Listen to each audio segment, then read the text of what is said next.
IPL వచ్చినప్పటి నుంచి team ఇండియాలో చోటు కోసం పోటీ ఎక్కువైంది. ఈ దేశవాళీ టోర్నమెంట్లో రాణించిన అనేక మంది కుర్రాళ్లు తమ సత్తాను ప్రపంచానికి చాటుతున్నారు. దీంతో ఆయా ప్లేయర్లను జట్టులోకి తీసుకోవాలనే డిమాండ్లు పెరుగుతున్నాయి.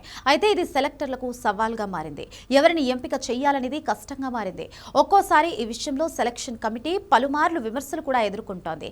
అందుకే బీసీసీఐ కొత్త ప్లాన్ చేస్తున్నట్లుగా క్రికెట్ వర్గాలు పేర్కొంటున్నాయి. ప్రస్తుతం ఫామ్లో ఉన్న ఆటగాళ్ల సంఖ్య చాలా ఎక్కువగా ఉంది. అందుకే 30 నుంచి 35 మంది ఆటగాళ్లతో 2 టీ20 జట్లు తయారు చేయాలని బీసీసీఐ ఆలోచిస్తోంది. ఈ మేరకు సెలక్షన్ కమిటీ ఓ జాబితా తయారు చేస్తుందని టాక్ వినిపిస్తోంది. దీంతో ఒకే సమయంలో మన 2 జట్లు వేర్వేరు ప్రత్యర్థులతో ఒకేసారి బరిలోకి దిగొచ్చు. ఈ విధంగా బీసీసీఐ ప్లాన్ చేస్తోంది. అటు అంతర్జాతీయ ద్వైపాక్షిక సిరీస్లు, మరోవైపు ఆసియా గేమ్స్ లాంటి ప్రతిష్టాత్మక పోటీలకు ఒకేసారి ఆడేలా ప్రణాళిక సిద్ధం చేస్తోంది. ఇందులో ఒక జట్టుకు ఎప్పటిలాగే సూర్యకుమార్ యాదవ్ కెప్టెన్ గా ఉంటాడు. ఇంకో జట్టుకు శ్రేయాస్ అయ్యర్ కు నాయకత్వ బాధ్యతలు అప్పగించే అవకాశం ఉంది.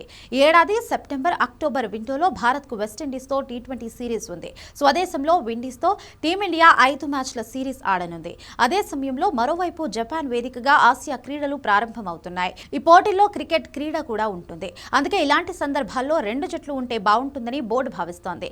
ఒక జట్టు విండీస్ సిరీస్ కు, ఇంకో టీం ఆసియా గేమ్స్ లో పాల్గొంటుంది. ఇలా 2 జట్లను గతంలో బీసీసీఐ ప్రయత్నించి సక్సెస్ అయింది. 2022 ఆసియా క్రీడల్లో భాగంగా క్రికెట్ ను చేర్చారు. ఆ పోటీలో 2023 అక్టోబర్లో మ్యాచ్లు నిర్వహించారు.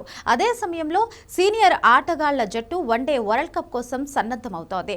అందుకే రుతురాజ్ గైక్వాడ్ నేతృత్వంలోని యువ జట్టును బీసీసీఐ చైనాకు పంపింది. ఈ క్రీడల్లో సత్తా చాటిన యువ భారత్ గోల్డ్ మెడల్ సాధించింది.